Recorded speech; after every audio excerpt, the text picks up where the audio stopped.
As cold weather sweeps across Europe, hundreds of refugees are struggling to survive in Serbia with no electricity, running water, or sanitation.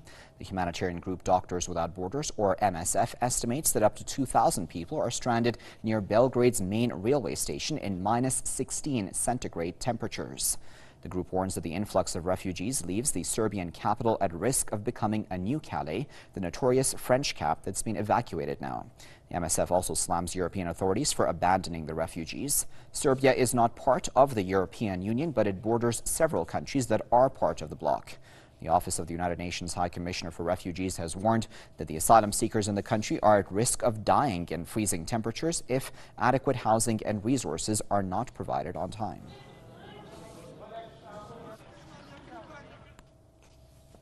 To discuss that, we're now joined by Mr. Barry Grossman, who is an international lawyer and activist, and he's joining us live now on the line from Bali. Mr. Grossman, thanks for joining us. How do you feel about this situation in Serbia? Many people saying it's the new Calais.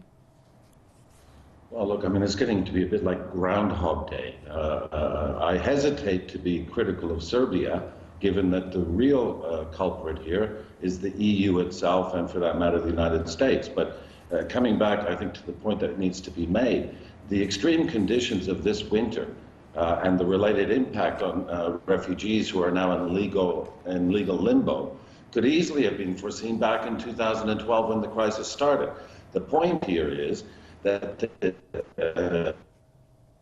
the EU has taken it upon itself to see the UN Convention on the Status of Refugees and related European human rights laws as relics of the Cold War, insofar as they apply to Syria. And that leads us to assume that essentially the view that's being taken is that that convention was really only ever intended to be a benefit to Caucasians and Slavs. Okay, Mr. Grossman, I'm wondering then, going forward, obviously we have extreme winter conditions already upon Europe and, of course, upon Serbia as well. Do you think Europe will come to its senses and do the right thing, or are we going to see refugees, God forbid, start dying?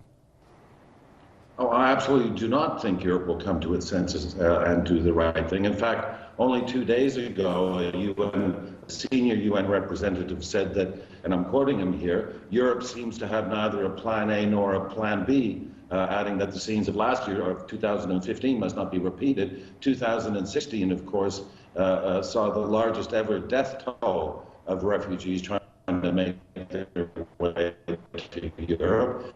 And for having designated Greece as a sort of designated processing holding area for refugees as they're being prepared to be unlawfully sent to Turkey. Now, Turkey, any doubt about the legality of the Turkey-EU agreement surely must be gone now that Turkey is becoming more and more engaged directly in the Syrian conflict. It's quite clearly a violation of the principle that forbids refoulement. So there's no doubt about that.